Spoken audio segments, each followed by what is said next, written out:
ان کو سب کچھ دنیا پہ دے دیا جائے گا، آخرت میں ان کا کوئی حصہ نہیں۔ لیکن مسلمان کہیں گے ہم تو پھر مار ہی دیے گئے۔ تو تمہاری دل جوئی مقصود ہے، تمہارا لحاظ ہے، ورنہ ہم ان کو اتنا دیں کہ ان کے گھروں کی سیڑھیاں بھی سونے اور چاندی کی ہوں۔ یہ فرعون جو تھا جس نے خدائی کا دعویٰ کیا، بلکہ کہا انا ربکم الاعلی، میں تمہارا بڑا رب ہوں، اور اپنی پرستش کرواتا تھا ساری زندگی، کوئی بیماری تو دور کی بات ہے اس کے سر میں درد بھی نہیں ہوا۔ رزق اللہ اسے بھی دیتا ہے جس سے وہ پیار کرتا ہے، اسے بھی دیتا ہے جس سے وہ پیار نہیں کرتا۔ وہ صرف رب المومنین نہیں ہے، وہ رب العالمین ہے، صرف مومنوں کا رب نہیں ہے، وہ تمام جہانوں کا رب ہے۔ لیکن دین صرف اسے دیتا ہے جس سے وہ پیار کرتا ہے، جس سے وہ محبت کرتا ہے۔ یہ بات ذہن میں رکھیے گا کہ اللہ کی محبت کی دلیل یہ ہے کہ آپ کو دین دے دیا گیا۔ جو لوگ بیچارے مزدوری بھی کرتے ہیں، کام کاج بھی کرتے ہیں، ان کے لیے کتنی مشقت ہے کہ جسم کا پانی بھی خشک ہو جاتا ہے اور وہ اس کے باوجود بھی روزے سے اٹھتے۔ شوگر کے مریض ہیں، ان کے لیے 5-6 گھنٹے بھوک سے کاٹنے مشکل ہوتے ہیں، اور وہ جو ہے وہ 18-20 گھنٹے جو ہے وہ بھوک میں کاٹ رہے ہوتے ہیں، اور پھر جو ان کا حال ہوتا ہے وہ انہیں پتہ ہوتا ہے۔ اسی طرح مختلف بیماریوں اور مختلف امراض میں مبتلا لوگ، صحت مند شخص بھی اتنی شدید گرمی میں کتنی بھوک اور پیاس کاٹتا ہے۔ تو یہ ایک کام ہے۔ تو یہ کیوں کیا جاتا ہے؟ اس کا مقصد کیا ہے؟ وہ مقصد کوئی مخفی مقصد نہیں ہے، کوئی پوشیدہ مقصد نہیں ہے جو معلوم نہ ہو۔ وہ قرآن نے بیان کر دیا، اور وہ کیا ہے؟ تقویٰ۔ تو تمہیں روزہ اس لیے دیا گیا ہے تاکہ تم بھوک پیاس کاٹنے کے بعد اس نتیجے میں پہنچو کہ تمہیں اتقاء کی دولت نصیب ہو۔ تو میں اور آپ 20 روزے گزار چکے ہیں، اب 21ویں روزے میں داخل ہو چکے ہیں۔ ہمیں ضرور اپنا جائزہ لینا چاہیے کہ کیا ہمیں مقصود کا کچھ حصہ نصیب ہوا ہے۔ اگر ہوا ہے تو ہمیں مبارک ہو، اور اگر نہیں تو ابھی موقع ہاتھ سے نہیں گیا، ابھی 10 دن ہمارے پاس باقی ہیں۔ تو بھرپور محنت کر کے، مشقت کر کے اپنے آپ کو اس منزل تک لے جانا چاہیں۔ بعض کا ایسا ہوتا ہے کہ برتن کے پیندے میں سوراخ ہوتا ہے، اور آپ اوپر سے پانی ڈالتے رہتے اور نیچے سے وہ بہہ جاتا ہے، تو آپ سارا دن بھی اس کے اندر پانی ڈالتے رہیں تو اس میں جمع نہیں ہو پاتا، کیونکہ اس کا پیندہ جو ہے وہ سوراخ ہے۔ تو اگر ہم بھوک اور پیاس کاٹتے رہیں، کوئی نتیجہ نہ پیدا ہو رہا ہو، تو پھر ہمیں دیکھنا ہوگا کہ کہیں کوئی ایسا سکم تو نہیں ہے کہ جس سے ہمارا عمل جو ہے وہ پانی کی طرح بہہ رہا اور ضائع ہو رہا ہے، اور اندر کچھ بھی نہیں ٹھہر رہا۔ اور روزے میں اللہ تعالیٰ ہمیں ایک موقع دیتا ہے ہم اپنے آپ پہ غور کریں۔ دیکھیے، میں اور آپ یہ کہتے ہیں کہ یہ جو اعمال بد ہیں یہ شیطان کی وجہ سے۔ شیطان ایک ایسا مکار، ایک ایسا زیرک، ایک ایسا چالاک دشمن ہے کہ جو ہمیں چاروں طرف سے حملہ آور ہو رہا ہے۔ یہ چمکھی لڑائی ہے شیطان کے ساتھ۔ اس نے کہا میں دائیں سے آؤں گا، بائیں سے آؤں گا، آگے سے آؤں گا، پیچھے سے آؤں گا، وہ کسی نہ کسی طریقے سے آتا ہے۔ اور جب شیاطین جکڑ دیے گئے، اب ہم دیکھیں کہ ہمیں جو بہکاتا تھا، ہمارے ساتھ مکر اور چالاکی کے ساتھ ہمیں راہ مستقیم سے ہٹانے کی کوشش میں لگا ہوا تھا، اب وہ تو جکڑ دیا گیا، اور ہم اس کے باوجود بھی گناہ کی زندگی میں کیوں ہیں؟ یہ میرے لیے اور آپ کے لیے ایک سوچنے کی بات ہے کہ جو چیز ہمارے بہکاوے کا سبب تھی وہ تو اب نہیں رہی، وہ تو جکڑ دی گئی، اور یہ پکی اور طے شدہ بات ہے کہ وہ واقعتاً جکڑ دیا گیا۔ اب ہم اس کے باوجود کیوں گناہوں بری زندگی بسر کرتی؟ تو ایک ہمارے لیے یہ سوچنے کا موقع ہے، کیا شیطان کی مسلسل صحبت کے نتیجے میں کہیں ہم خود ہی شیطان سے تو نہیں ہو گئے کہ شیطان بند بھی گیا ہے، اور اس کے باوجود اگر ہم کسی کو دکھ دے رہے ہیں، اس کے باوجود ہم کسی کی غیبت کر رہے ہیں، اس کے باوجود ہم کسی پہ ظلم کر رہے ہیں، اس کے باوجود اگر ہم رزق حلال کی بجائے رزق حرام اکٹھا کر رہے ہیں، تو پھر ہمیں دیکھنا ہوگا کہ کہیں ایسا تو نہیں ہے کہ شیطان کی مسلسل صحبت کی وجہ سے اس کی صفتیں ہمارے اندر تو پیدا نہیں ہوگی. اس نے ہمیں اپنے رنگ کے اندر رنگ تو نہیں دیا. شیطان کی وجہ سے ہم اتنے شیطان وصف ہو گئے, شیطان صفت بن گئے کہ شیطان رخصت بھی ہو چکا, جکڑا بھی گیا, لیکن اپنی عادتیں, اپنے اوصاف, اپنا رنگ ہمارے اوپر چڑھا گیا. ہم جہاں تھے اور وہیں کے وہیں کھڑے ہیں, اور ماہ سیام ہر سال آتا ہے اور گزر جاتا ہے, اور ہم جہاں ہوتے ہیں پھر وہیں کے وہیں ہوتے. بہت سارے لوگ جو ہیں وہ تو 5 گانا نماز بھی پڑھنے لگ جاتے ہیں, لیکن رمضان المبارک کے بعد عید کے دن بھی فجر کی نماز چھوڑ دیتے ہیں, اور پھر اس کے بعد نمازوں کا تسلسل. تو اس کی مثال بیان فرمائی اس خاتون کی طرح جو سارا دن سوت گاتی تھی اور شام کو اپنے ہاتھ سے اس گاتے ہوئے سوت کو توڑ دیتی تھی. تو قرآن نے کہا تم اس عورت کی طرح نہ ہو جاؤ جو اپنے ہاتھ سے کاٹتی ہے اور پھر شام کو اس کو توڑ کے ریزہ ریزہ کر دیتی ہے. تو جو بھی نصیب ہو, تھوڑا نصیب ہو, لیکن اگر پیندے میں سوراخ نہیں ہے تو ایک ایک قطرہ بھی روز پڑے گا تو ایک برتن بھر جائے گا, اور پیندے میں اگر سوراخ ہے تو جتنا مرضی ڈالتے رہو گے ایک قطرہ بھی اس کے اندر نہیں روک پائے گا. تو سب سے پہلے ہمیں اپنے آپ کو محفوظ کرنا ہوگا, وہ برائی کے راستے بند کرنے ہوں گے, اور اپنے من کی صفائی اور ستھرائی کے لیے کوشاں ہونا پڑے گا. تو یہ رمضان ہمیں سکھاتا ہے, ماہ سیام ہمیں بتاتا ہے کہ ہم کس طرح اپنے آپ کو بچا سکتے ہیں. جب بھی کوئی سائل کسی سے مانگتا ہے تو 2 طریقے ہوتے ہیں. کچھ سائل ایسے ہوتے ہیں جو کوئی بات نہیں کرتے, سیدھا آگے ہاتھ پھیلا دیتے. ایک تو سائل یہ ہے, اور سائل مانگنے والے جو بڑے اچھے طریقے سے مانگنے کا بھی فن جانتے تو ان کا طریقہ یہ نہیں ہوتا کہ کسی کے آگے جا کے بس ہاتھ پھیلا دے. پہلے وہ اس کی تعریفیں کرتے ہیں, پھر جو ہے وہ اس کی رحم دلی کا ذکر کرتے ہیں, پھر اس کے مال و اسباب جو اس کو دیے گئے ہیں ان کے قصیدے پڑھتے ہیں, پھر اپنی وفاداری کا اظہار کرتے ہیں, پھر جھولی پھیلاتے ہیں. تو یہ دوسرا اور مہذب طریقہ ہے. ایک تو مانگنے والا اپنی ضرورت کو یوں ہی کسی کے سامنے رکھ دے, اور ایک یہ ہے کہ مانگنے والا اپنی ضرورت کو رکھنے سے قبل جس سے مانگ رہا ہے پہلے اس کی تعریف کرے. اب بندے اللہ سے ہدایت مانگنے کے لیے کھڑے ہوئے, پہلے تو وضو کیا, صاف ستھرے ہوئے, کانوں پہ ہاتھ لگائے, اس کے بعد ہاتھ باندھ کے ادب سے کھڑے ہو گئے, اور اب مانگنے لگیا تو کیا بولے, الحمدللہ رب العالمین. وہ آتے ہیں نا مانگنے والے دروازے پہ, تو کہتے ہیں دوبارہ وسدہ روے, فلاں ہو فلاں ہو, وہ تعریفیں کرنے لگ جاتے ہیں. تو یہ مرحلہ ہوتا ہے. ابھی اس نے سوال لب پہ نہیں لایا ہوتا تو گھر والا پہلے بچے کو کہتا ہے جا اتنے پیسے اس کو دے گیا. میاں وہ تو آپ کی تعریفیں کر رہا ہے, مانگ تھوڑا رہا ہے. وہ سمجھتا ہے جو تعریفیں کرنا شروع ہو گیا یہ مانگنے کے لیے تو کر رہا ہے. اللہ اکبر. تو جب بندہ الحمدللہ کہتا ہے رحمت اسی وقت برسنا شروع ہو جاتا. الرحمن الرحیم. میں سخی کی دہلیز پہ کھڑا ہوں جو رحمان بھی ہے جو رحیم بھی ہے, معاذ اپنے کرم سے عطا کرتا ہے. رحم کی بھیک مانگ رہا ہوں. پھر کیا کہہ رہا ہے, مالک یوم الدین. کسی کنگال سے نہیں مانگ رہا, اس سے مانگ رہا ہوں جو مالک ہے, دنیا کا بھی مالک ہے, آخرت کا بھی مالک ہے.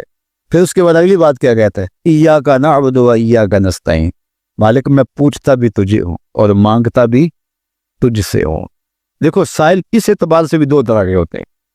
ایک سائل ہوتا ہے جو بائی پاس پہ اترتا ہے, ایک کے گھر کے سامنے جاتا ہے, یہی طریقہ صحیح مانگنے کا, لیکن جاتا ہے کہ گھر کے سامنے تعریفیں کرتا ہے, اور مالک خانہ کو پتہ ہوتا ہے کہ یہ ہمسایہ سے بھی مانگ کے آیا ہے, میرے گھر سے بھی مانگ رہا ہے, اگلے گھر سے بھی مانگ رہا ہے.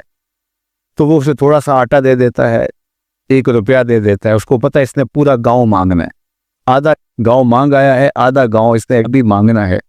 تو سارے 1-1 روپے دیتے ہیں. ایک تو سائل وہ ہے جو در در پہ جاتا ہے, اور ایک سائل بائی پاس سے اترا, وہاں سے پل عبور کیا, پھر گلی سے گزرتے ہوئے یہاں آیا, اور یہاں آ کے آپ کے ساتھ اس نے کہا کہ میں کسی در پہ نہیں گیا, آپ کے پاس آیا ہوں, اب آپ نے میری ضرورت پوری کرنی ہے. تو پھر 8 آنے 5 روپے تو نہیں دیے جائیں گے. پھر تو جو میری استطاعت ہوگی, جو آپ کی استطاعت ہوگی, اس استطاعت کے مطابق دیں گے کہ یہ سارا شہر چھوڑ کے آیا ہے, یہ کسی سے نہیں مانگتا, یہ مجھ سے ہی مانگتا ہے. تو پھر آپ اس کی ضرورت پوری کریں گے. اگر آپ کے بس میں ہوا تو مانگنے والا کیا کہہ رہا ہے؟ ایاکا نعبدو، یہ پیشانی کہیں اور نہیں جھکتی، وایاکا نستعین، یہ جھولی کسی اور چوکھٹ پہ پھیلتی نہیں۔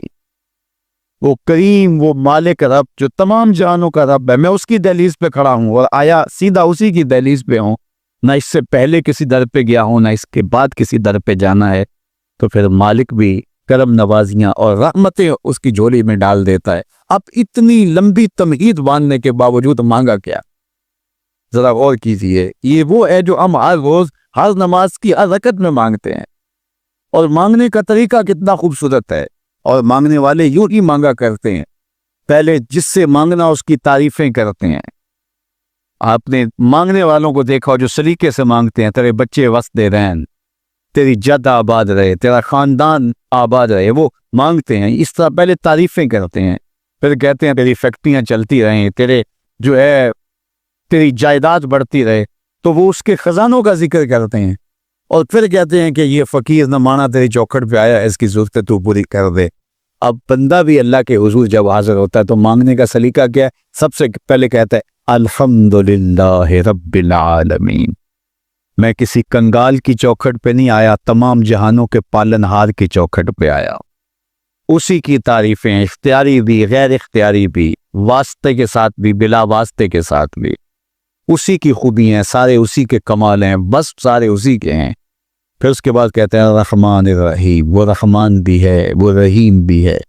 پھر اس کے بعد کہتا ہے مالک یوم الدین، وہ دنیا کا ہی مالک نہیں، آخرت کا بھی مالک ہے، یوم حساب کا بھی مالک ہے۔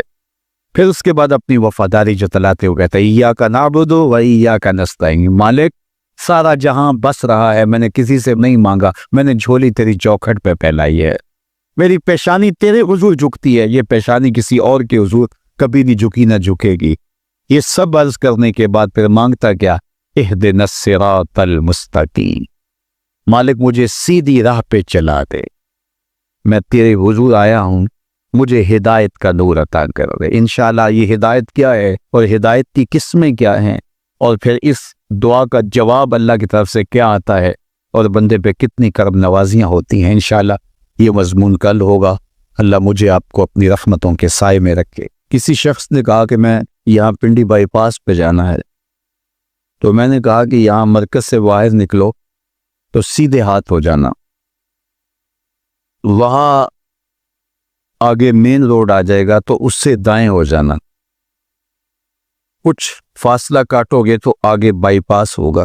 تو یہ ہے ارات الطریق، راستہ دکھلانا، اس کی رہنمائی کرنا۔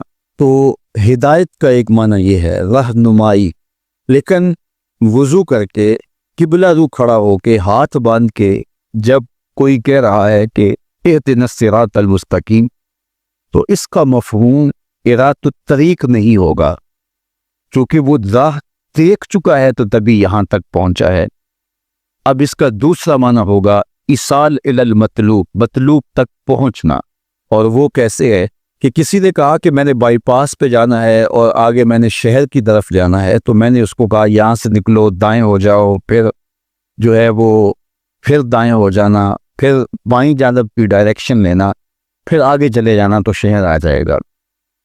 تو اس کو تھوڑا سا فرق لگ گیا، تو وہ شہر جانے کی بجائے وہ اجرا والا کینٹ پہنچ جائے گا۔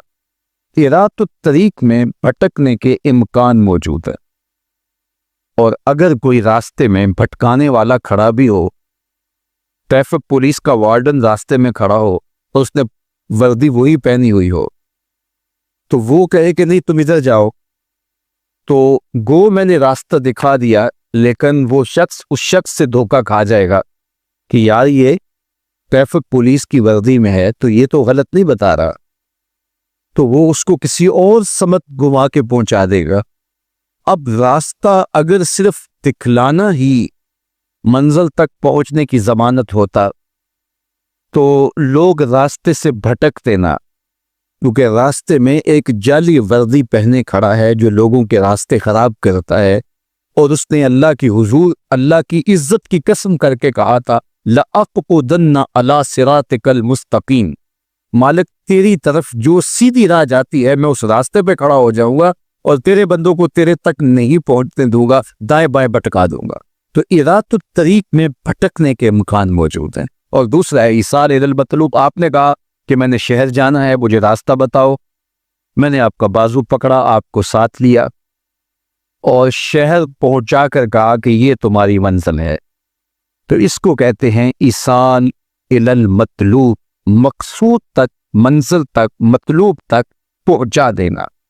تو اہدنا الصراط المستقیم میں بندہ اللہ سے منزل تک پہنچنے کا مطالبہ کرتا ہے، راستہ دیکھ چکا ہے لیکن پھر بھی کہتا ہے مالک میں چلوں گا تو شیطان راستے میں کھڑا ہے، میری راہ مار دے گا، تو کرم کر، دستے کرم بڑھا اور مجھے منزل تک پہنچا دے۔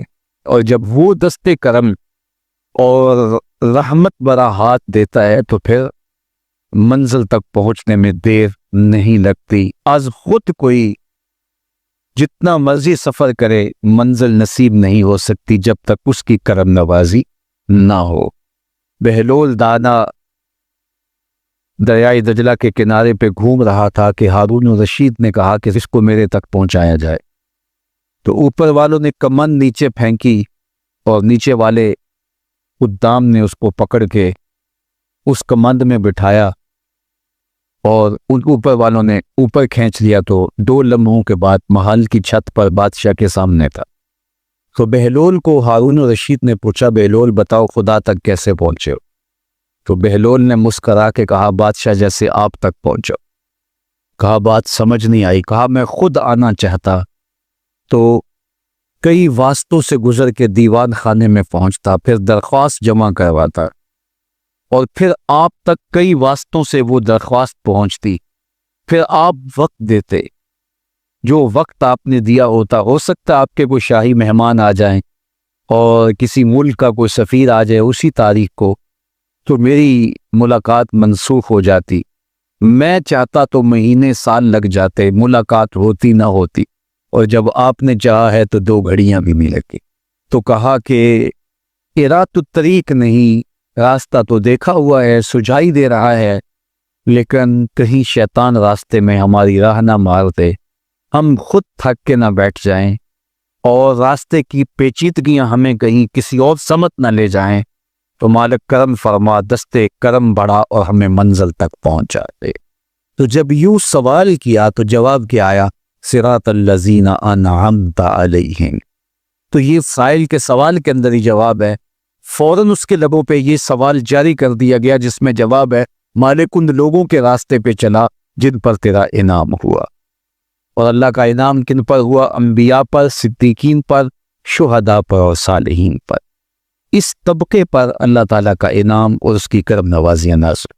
تو کہا اگر تم میرے تک پہنچنا چاہتے ہو تو انبیاء کے راستے پہ چلو، صدیقین کی راہوں پہ چلو، صالحین اور شہداء کے راستے پہ چلو، تمہیں منزل نصیب ہو۔ یہ وہ خوش نصیب لوگ ہیں جو میرے تک پہنچے ہوئے ہیں، اور جب تم ان تک پہنچ جاؤ گے جو خدا رسیدہ ہیں تو تم بھی منزل تک پہنچ جاؤ۔ علماء کے مابین اس بات میں اختلاف ہے کہ مکہ المکرمہ افضل ہے یا مدینہ الرسول افضل ہے صلی اللہ علیہ وسلم۔ ایک علمی اختلاف ہے، بعض نے کہا مکہ افضل ہے، دلائل دیے، بڑا وزن ہے دلائل میں۔ بعض نے کہا مدینہ المنورہ افضل ہے، دلائل دیے، بڑا زور ہے دلائل۔ جو مدینہ المنورہ کی عظمت کے قائل ہیں، افضل ہونے کے قائل ہے، وہ مکہ المکرمہ کی عظمت کے منکر نہیں ہیں۔ جو مکہ المکرمہ کے افضل ہونے کے قائل ہے وہ مدینہ المنورہ کی عظمت کے منکر نہیں ہے۔ یہ علمی اختلاف ہے، دلائل ہے دونوں جانب۔ بعض نے کہا مکہ شریف افضل، بعض نے کہا مدینہ شریف افضل۔ شیخ عبدالحق محدث دہلوی نے ایک تیسرا مسلک پیش کیا، وَأَنْتَ حِلٌّ بِهَذَا الْبَلَدِ سے روشنی لے کر کے۔ بعض نے کہا مکہ شریف افضل، بعض نے کہا مدینہ شریف افضل۔ شیخ فرمانے لگے جب حضور مکے میں تھے تو مکہ افضل تھا، جب مدینے آ گئے تو مدینہ افضل ہو گیا۔ جدھر جدھر سے وہ گزرتے گئے مجد و شرف بھی پیچھے پیچھے رہا۔ چند لمحوں کے لیے ٹھہرے تھے تم جس پیڑ کے نیچے، چند لمحوں کے لیے ٹھہرے تھے تم جس پیڑ کے نیچے، سنا ہے آج تک اس پیڑ کا سایہ مہکتا ہے۔ مکے میں تھے تو مکہ افضل تھا، مدینے میں تھے تو مدینہ افضل تھا۔ ایک بار وہ جدھر سے گزرے اے نصیر، ایک بار وہ جدھر سے گزرے اے نصیر، بار بار ادھر سے بہار گزری ہے۔ تو جو مکے میں تھے تو مکہ افضل تھا، مدینے میں آ گئے تو مدینہ افضل ہے. تو شرف مکان کا نہیں ہوتا، شرف مکین کا ہوتا ہے. حضرت شیخ شہاب الدین سہروردی علیہ رحمہ سے کسی نے کہا کہ میں ایک مسئلہ پوچھنا ہے. آپ نے کہا پوچھئے. کہا کہ اس کائنات میں سب سے افضل جگہ کون سی ہے؟ تو شیخ نے فرمایا بیٹا وہی جگہ جہاں حضور تشریف فرمائے. تو مرید نے دوسرا سوال کیا، اگر سب سے افضل جگہ وہ ہے تو پھر ہم جنت کی آرزو کیوں کرتے ہیں؟ تو شیخ نے جو جواب دیا سنیے. فرمانے لگے بیٹا جب حضور یہاں ہیں تو یہ جگہ افضل ہے، جب جنت میں ہوں گے تو وہ افضل ہوگی. تو مکے میں ہے تو مکہ افضل، مدینے میں ہے تو مدینہ افضل، جنت میں ہے تو جنت افضل. جدھر جدھر سے گزرتے جائیں گے مجد و شرف بھی پیچھے پیچھے رہے گا.